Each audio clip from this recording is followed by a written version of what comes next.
बाराबंकी में आज कांग्रेस पार्टी द्वारा चलाई जा रही सांझी रसोई में मजदूरों को भोजन वितरण करने पहुंचे उत्तर प्रदेश कांग्रेस कमेटी के प्रदेश अध्यक्ष अजय कुमार लल्लू ने कोरोना के बहाने केंद्र और प्रदेश की भाजपा सरकार पर जमकर निशाना साधा।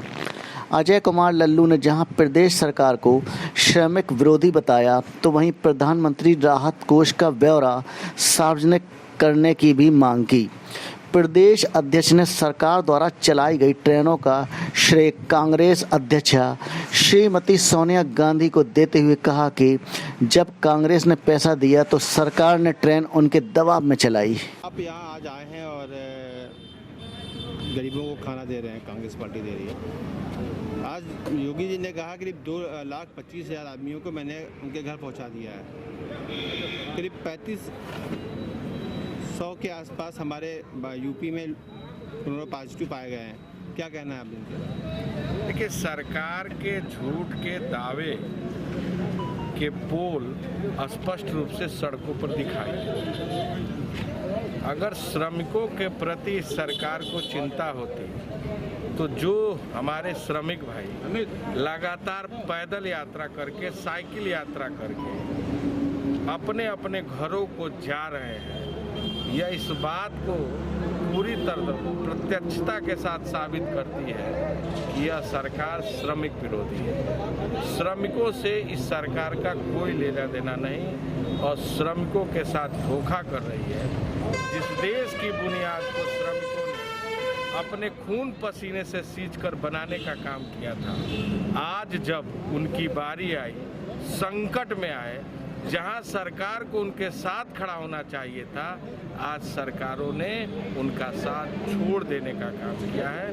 कांग्रेस पार्टी ने रेल किराया की घोषणा आदरणीय श्रीमती सोनिया गांधी जी ने जब से किया तब से, चाहे वो गुजरात से हो, महाराष्ट्र से हो, कहीं से भी ट्रेनें आ रही हैं, उस ट्रेनों के किरायों का वहन कांग्रेस पार्टी कर रही है।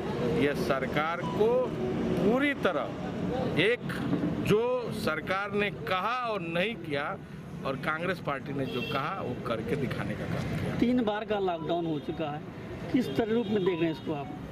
देखिए, लॉकडाउन जरूरी है और लॉकडाउन जरूरी इसलिए भी है कि इस महामारी से, बीमारी से बचा जा सके।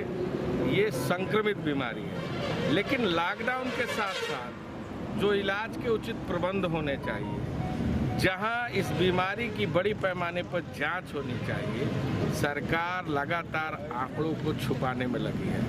आगरा इस बात का गवाह है कि वहां जिस तेजी के साथ बीमारी महामारी के रूप में फैल रही है, सरकार ने अब तक कोई इंतजाम नहीं किए। कानपुर हो, मेरठ हो, नोएडा हो, वह पूरी स्पष्टता के साथ वहां की तस्वीरें इस बात को साबित करती है कि सरकार के दावे पूरी तरह फेल है।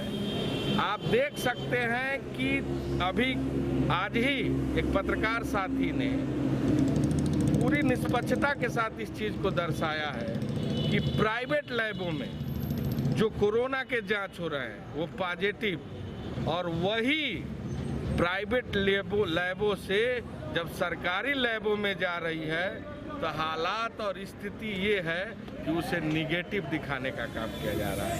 ये सरकार लगातार पूरे आंकड़ों को छुपाने का काम कर रही है।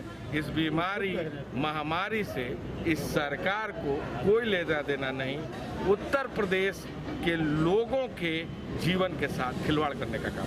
जी, आप लोग बहुत लंबे समय से मांग कर रहे थे कि ट्रेन चलाई जाए, अब फैसला लिया गया है, क्या तो नहीं लगता कि देर से फैसला ये हुआ? कांग्रेस के दबाव में निर्णय लिया गया है। जब कांग्रेस पार्टी ने लगातार ट्रेनों के पैसे को देकर श्रमिक भाइयों के साथ कंधा से कंधा मिलाकर खड़ा होने का आदरणीय सोनिया गांधी जी के निर्देश के बाद कांग्रेस का हर एक पीसीसी अपने प्रदेशों से जब ट्रेनों का पैसा किराया देकर श्रमिक भाइयों को उनके घरों तक भेजने की कवायद शुरू किया, तो सरकार कहीं ना कहीं दबाव में आकर इस ट्रेन को चलाने का निर्णय लिया।